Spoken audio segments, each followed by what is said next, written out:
chỉ vậy ule hay với chút cần pa phai in khi ta châu lang đồ cổ là thiên cần phải chuộc đồ là anh đồ này cần là cái gì là cần là tụi thì lại làm bằng chu này cần là cái bị là wa hun ma cần là cái bị là wa cần giống chọc sầu đồ là anh có lý là anh đồ là thiên anh ấy tụi thế prank về cần tụi mình với chơi pa pha anh ấy cần tụi thằng mình thấu bốc cần tụi thằng thì cần cả Beng đồ là anh hâm phải mất anh hú nồng đồ này rồi tiếng nói hay cái Fapa này thì cái Beng sinh à nó bằng Beng sinh hẳn tiệt cái Beng nó ngay chung là vậy nó bằng thế anh đi lại thằng khai boxing thế cái tỷ chuyện đó tụi nó có hay ở đồng hồng sao à khai môi tóc hiện giả là thế dân tin chúng bị lâu rồi dân tin đều thua chúng đi mà sẽ cái này phim chuyện à chẳng lẽ cái van này là em arm wrestling hẳn tiệt à chẳng lẽ hela hi kan tia chuanin boxing sparring te kan nei thina chuan voi na chuanin mai ben kan ti do ni mai ben hi kan ti photo a I helai apoi lai tura ke Beng ngai lo wa entinan come on oh chưa sao tiên tiên cái tiếng á kan Beng do na khela tiên an do ra anh ấy tu te reaction kan lo khi do ni mu no view tu ni vậy chứ kan ka hey sau lang bor kon kan theng chia visa Zawrhna ko ta chi hang kan ding ani bai ka en da fela khoi lai ve kan la khabi lo han zong chop ange la hi hey lai sau lang kon suat chau lai ta kha ni visa lo mani chuan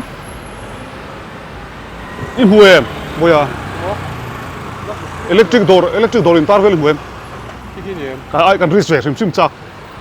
khi ni đôi khi anh tua rồi atlet tua rồi khi lại khi thì akon tắc khan ya Rosel electricals thì này mo can do nang ni tu ra ngay ni helai hi Rosel electrical se suka helar lut tok ma sen hun kalu la fetsi galawa in the em tiringo tila in door hi Rosel electricals ani takchu kan vlog ma tur ani ge ta ni enga tinge voin hi I vlog hi I va chiang lo ve mi lo ti theya maro chu kan in biak na hian an number hi kalo save chiang lo wa ti ma yang ka buai lai ta khalo ni wangin voina hianin chaltlang dor ko na ti chi ha ka ria ka hain zong rum rum ani Rosel electricals hi amun ma kan en hala ti hian apui khop maya uluk ta ni lo thir donia ka helmet kan hlim hala nge ole voina hianin hey Rosel electricals ten an dora leng lu turamin som sim sim kalom khop maya atir khanin kala kal ngai lo na ni wangin ka ron buai de nuaya amun te kala thengai bok si lo ti mayang hey dor thar ti da ni ni hey Mars thả về là trăng khan cần không trần sâu mà cái lâu hôi ngay lâu này cái lâu mía lâu bỏ tắc tắc chú cần nuôi mà nè light spell nal đâu ăn zuar chal phang à mua tia ta vậy gần duy xuống nè lâu chú nị đòn chú hey hi nị đòn hi kabula mi hi Marvin à anh ya với lại hiện ăn đòn hi cần vlog đòn này chip chia đó mình amo mà nal mà in salai mo in sa to te mo room chei du te lights nal jok han da du tam tak kan omanga khan uluk de ni lo endonia ka hoi to hei ka hoi kul chin a hian an showroom hi liana aizola hei chandelier te open gun te outdoor light ang chi I khatiang light vel an Zawrhna ka mu to chuan showroom lian ber pol ni ka ria han hu mai hian a hu no mani an la ni ni kha kan soi ma sadua a mun hi kan soi to ang khan he kan kalme ka chaltlang dor kon tech system opposite che khan ya ai chiat lo turom lo chaltlang dor kon che khan ni alo in pho pun mayang tiang kalkol halila tro tin voila hian hei boyan min pui theya ka Fapa in kalom hle mai nakina asoi veang he lam khil dang hen kalila uluk te lo en ro chuan hei hi ming nang ma ha soi zel la heng hi wall lights ania double kan TV ka heng ho hi aman thang om bok amo tian tian me en hi ni top me ya ava eng tak lo ve point ti mai thia hi ma se hi chu chei nang chau khan ni wangin fancy light tang khan ya light pa nga yang tak chu na eng thei lo ni kan in sak lai khan in lo khe toila lo om to la thatur ni ya ka ti sana chu kan zong kual na salu tu ka midang pon nal tak kan zor thona chungin hetia du than tur tam deuh mu hian an nuam bi kan ni chu khala ya kha nang ni a chon hei select tur tam takin nei amo a mu nom khom mai chuan amana kha en ti mu ti kha atlang pui a vela kha sang ni atanga sang thum in car hei hi mo wal lai thi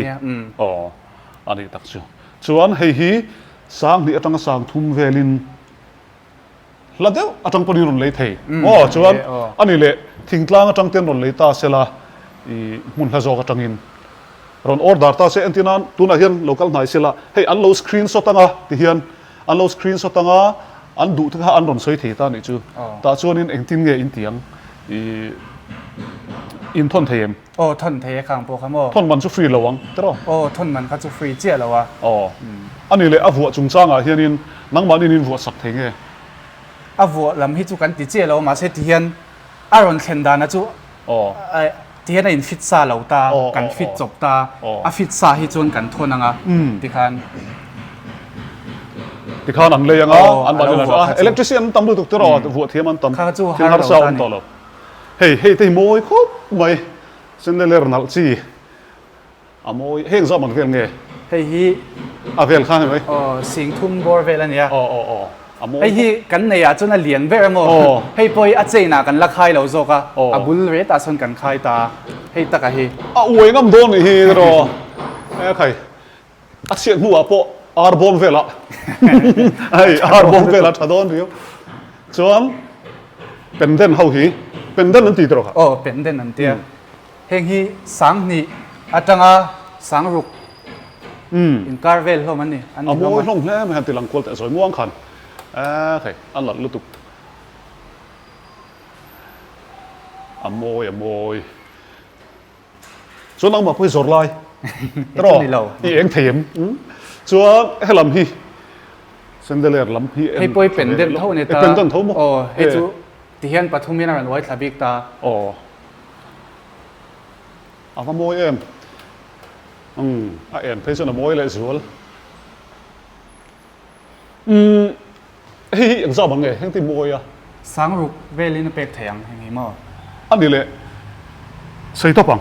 phaya cha nge helaya le mai khan ol sam zok don in re thain thawi em ti lai te kha ka zo du chia hei hi mo phaya kal hi chuan ama mani va kal hi chuan tlom chu tlom zokang achan chu hetan ron thon man tele englo man zong zong kha kai ni chu kan chhu te la ngai sia kal na zong zong kha an mani va kal se phaya chuan va lei se chu tlom chu tlom zokang phai ret ne chuan ang che lo ani chu ti chuan kan sei du chu phaya chuan kan cha ta ni lights te hei thil electronics bung ro rim chu a chepala om khala boi thak ta ni chu theng le te kha boi thak ta chu wangin helai chun te sa engkim tha sa tam tak kha atle pin alo tle tura chu alei du tan chuan thalu tu kurengut ani helam hi kan kalanga boyana soi ve thungang voin chu min pui boka tura chuan hei ka Fapa hi boya hi ka sa hi ka vlog na te ka thalak na te in nei thalak na te hei chiat ni that ni ya min zui zia thina voila pom ron zui ve le a voin hi ka ron zui lo mai don che man le ti ma se ti ve kham la ka ti ka ri ko to ni soi ve sela a du tan ta nóng mà sủi đó ka ri ko bu to sủi rồi nóng mà a hong min sủi rồi a ho le ka ri ko bu to sủi rồi nóng mà a va ho sui ro ti ka thale bi don do nóng mà sủi rồi nóng mà ka ti lang vek to sủi rồi nóng mà din le ve khong la lo ko lo sủi rồi nóng mà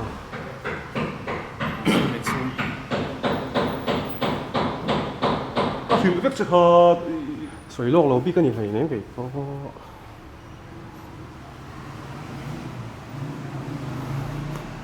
水落路，水落路พวกกันดีหรอ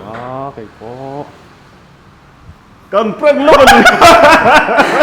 โอ้ Beng tak sian. โอ้อินเพลงตักสิโอ้ถ้าก็ชิววิดีโอที่มันนั่นกันหันทีเวไม่นี่อาจารย์ชู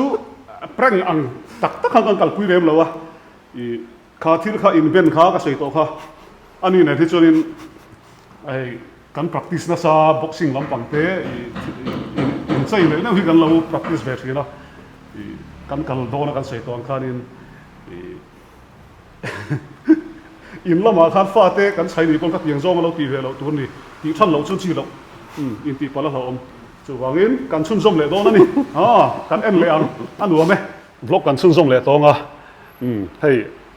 มันบล็อกสักตัวกัมเมราแมนปนมือสักหลักโหลดลัดเมื่อบรุกเสียมันให้อติหมูน้ำน้าหันตีเวไม่นี่ค่ะ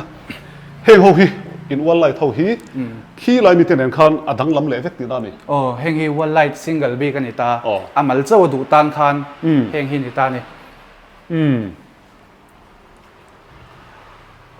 ใครจิกครั้งอินในเฮงเตโมยกับเตียโมเฮงเตปอยอดังลำตานี่จูเฮ้ยจูกันนี่นักกันมันอังคันนี่กันเรียจวนเฮงเนั่นละสินเฮงสามันไง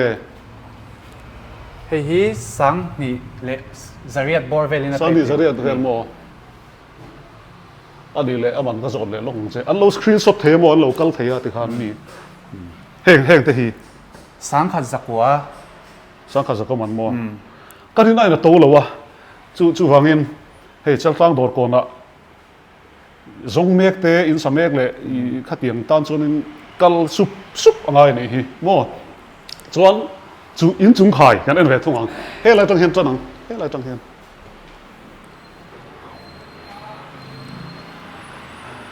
เส้นเดลเรื่องนั่นอันนี้นั่นลุกตุกรุนบุตรเฮ้ยหันหลังหายเดี๋ยวละเทนฮิจุโมมองจ้างอินเฮ้ยเขาอย่างสามังเกิดล้างปุยนเฮ้ยสิงทุ่มสิงขัดตีเวลเต้นนี่แล้วมั้งโมสิงขัดอะไรก็สิงทุ่มอ่ะอ๋ออันนี้เลยนั่นก็ตีเดี๋ยวก็โจตั้งเสียอ๋อเฮ้ยแต่หินนั่นก็ตีตานี่เฮ้ยแต่หินอาซิมปุลก็ตีอ่ะอย่างสามังเกิดสิงขัดสังเรียนซาลีสิงขัดสังเรียนซาลีส่วนเฮงแต่ฮีสไตล์เลยตา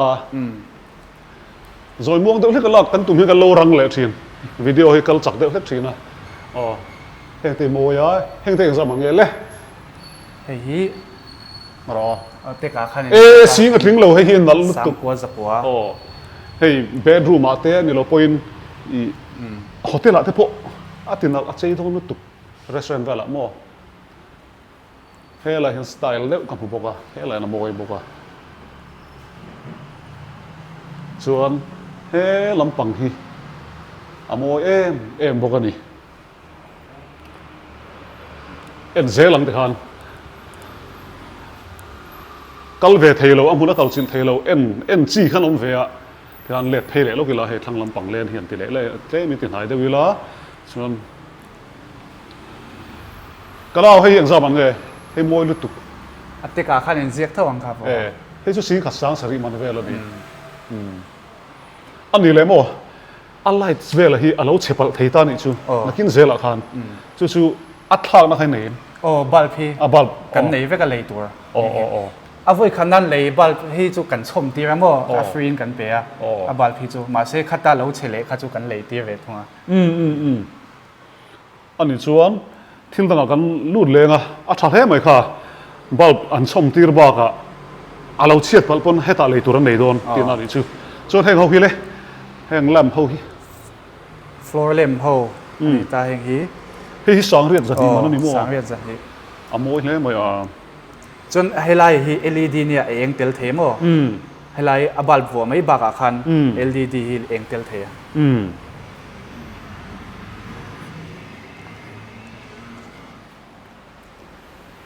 ส่วนแห่งเขาฮีส่วนไล่ทุ่งเนี่ยนี่ครับคลาสสิกลุตุกฮีมั่วลุตุกนั่นติดชี้ขนมเวทีฮีทิ้งก็เสียมันเนี่ยฮี sang li zariat mana ni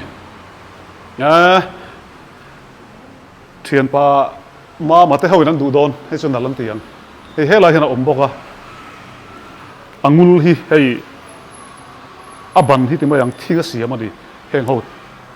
hela mi te po hi chuan ente so lai son thil dang ka mutlat light kal pe lok te ang tui pam na khol thing in zor ti na mi kan zuar vek battery point zuar inverter lam mo tan te hi motor pon man thinga tro ai he chu thei che lo enge solar battery ni solar ram pan sin solar le inverter man thei kan ne exhaust fan te pon ko an ko la hey helam tang hi gal la en lo di hi a fan al ve heng ho hi sindele hi a common lo lu tu hi heng tak hi chu dor da ka mutam lu tu lo heng te a style lu tu an lu tu pupe ka thil tun ni hi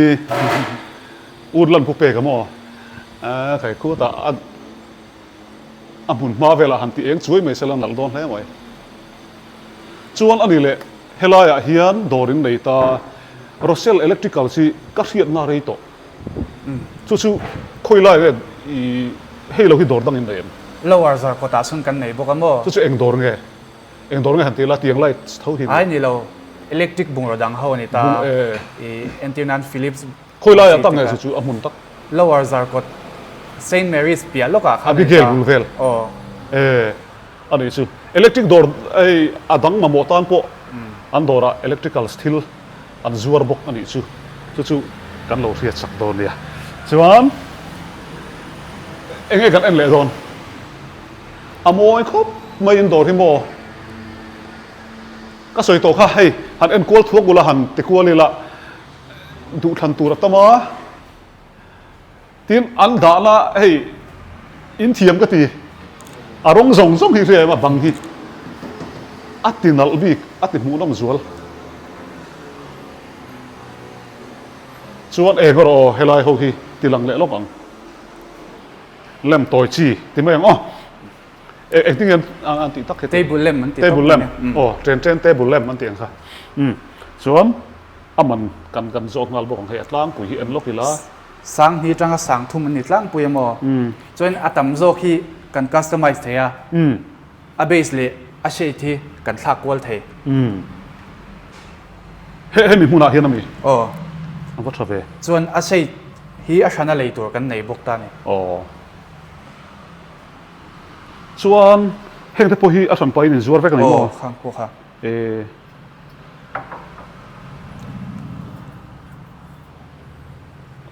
ti lo kan la nem hei an dor hi kan fang kei po ka voi khat kan la thawania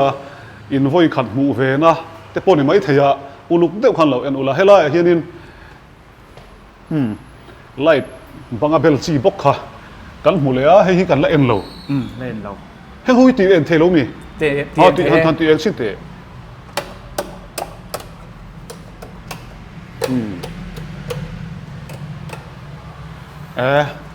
amoi khop mai heng te anal thang dai riaw chuan heng hi picture light kan tiamo picture light chu om se chu I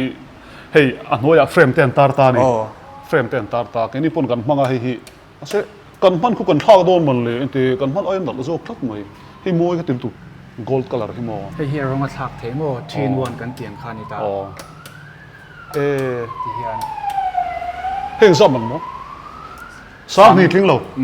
hei zo hi chu sang li za hi dei ne hei sang li zan hi ni hei sang ni tling lo wa sang kha zakwa chuan hei hi sang kha zakwa chuan hei hi light bokami ba dang lam ve abanga va reflector ang khan ni ta nal tla thei dang lam tla kan soi du chu mo I pathian zara hei kazin ve ta ni chu hela hian langjok tang ti zong hian kazin na hian hei an light thik kalo en ven asa thei lu tu ta ni an light man te I Mizoram hian alo thato mangai ka tia nang ma ni chawa po a tha chuang lo ka fak bi ka lo wang chau ta chuan mi dang pon thatak tak an lo nei to a amaro chu nang ma nia karon kala karil ro om chu light pakhat ro ro bakhan du than turin nga ka sei thiam lo hei antinan heta po I pendant light kha than turin nei teuta wall light hi in than turin nei teuta tamu tamzo khi hei hotel le eng mo vela an mana hian atam lutuk himayang khatiang chi tho khain lo manga in lo zuara chu wangin amamo ve tan chuanin pan wat mai chi ni te hian man to lo te man to deuh te pon zuara ngoro helai mo lutuk kalo la en mi lo trong pa nen khanin kan ti chin ka sia thiam har ve deuh le hei thingani hi lo screen shot ro nula ho khan na din tiang anal lutuk ring in du chuanin aman zat sorry hi sangli zanga manania in du chuan an lo deliver thei tero deliver thei chuan heng te po hi amoi helai mi hi kan en le lok hi amoi lutuk hemi sendeler point moi lutuk kalau en siang mi lo a hloma mo atam lutuka focus bi ga harta ni chu thil tam lutuka lak khan khan moi ve kang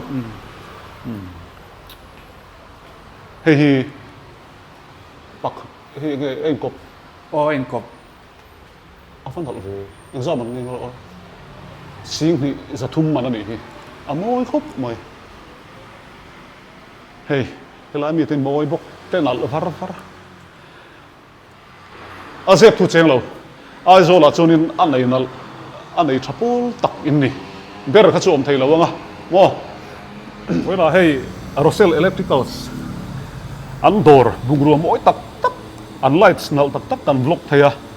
kan lom khop maya an dor aleng turmin on som ve wang hi kan pa fain kan lom ani ilom ve thawem lom khop mai chuan lom thu seina tur pakhat kan ei le ya hei boya fapa te mani sela achang hi chunin ape lowang aga ti ril ruthina maro chu wena phur takin menon zui chuak vele theya kalom khop maya kalkonga hang galo thrila na hi eng na po hi I za thla ka om lowa pa ten piang an ti hi chu ti mai tur ani entinan nalian na sang te chu om mai the maro chu na jong hi thilin ang khatani tho za tur ani lo patling kholai an phar lob a hui silan hama enang vek he ta leilai te nen ang vek kan tum ber chu ei mu na tur ani chu wangin min lo thiep tu a thalai tam takin om karinga na hi tho za lo tur ani a tul chuan cement po chu bor mai tur ani khatiang kha kangai sang thin ani ti kha kan soi kual deuh du ani chu soi ve duin nei ka soi tu ngon soi kim ve soi ro veng a pakhat ta soi ve la vlog throi ve mana hay tiang tinge Mizoram hay dora thil chata ta nan zo hay tin hay chandelier ti te unlight ti te trong ring deuh ro unlight ti te le hay thil dang I kan vlog to na kan kal to na zong ti yang hay na she thar pa na kina kan ka ma hun lama mo tu chau mo ka tiang ang kha ani chu ka tiang han nge shet kan nga ve pa ti me yang kha ni mai na kin lo kan pui nei nga nia lai te pui mo theya chu lo man chuan hemi dor hi chu I khereng to mai don ani tera dor kan vlog to na ho hi tin kan dor vlog hi a that ve em na chu ti hianin kal thei lo le chuak man lo ten an lo thina in huna tang ten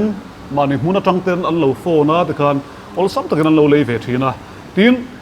lei du si a mun thelo khan om thina khang ho tang halo tang kai e ma phena po hei Rosel electrical si keipon ka herenga ning chu ma se an dor hi kalakal ngai lo eng wangai kan ti chuan hei mamo hun kha om thina kan mamo chi lo lai te kha chonin kalo thelo mai theya voina chuan hei an dor kan kala amamo tu te ta tur mo thil tur kha an lo nga pe mai kha lo nia dor thaber pol ti mayang electric zuara chuan tiang chu an lo nia a mu nom po ka tia ti hian light vel te battery khol neu kan mamo huna chuan Rosel khan kan ti to mai don ani chu that na em ani vlog hi ti hian kan du to don mayanga voina that te mi lo dong songa pa fain kan vlog theya dam te om chuan nak tu lama hianin hei ati mayang chiat to na lama thala tur min ko ve thunga a vlog lam ni lo a thalak lampang kan bei vele don ani ki chuan min zui vele nga cholalo manga tuna hianin a chol man chung hianin min zui tlau don ani mela pathian zara dam te om chuan in nei thalak na te light keng tu nia ka light man rin om wana hiam pa fa in nanon lang vele zau ani kan bai ang cheu Rosel electrical satangin in lo dor ve fet donia phone number hi karon dalang dona uluk takin in lo chin chianga in lo safe anga mamo in nei huna tuna in mamo kher lo ani point mamo in nei huna in lo phet chuak donia in lo dor thin donia kan lo me kan bai ang cheu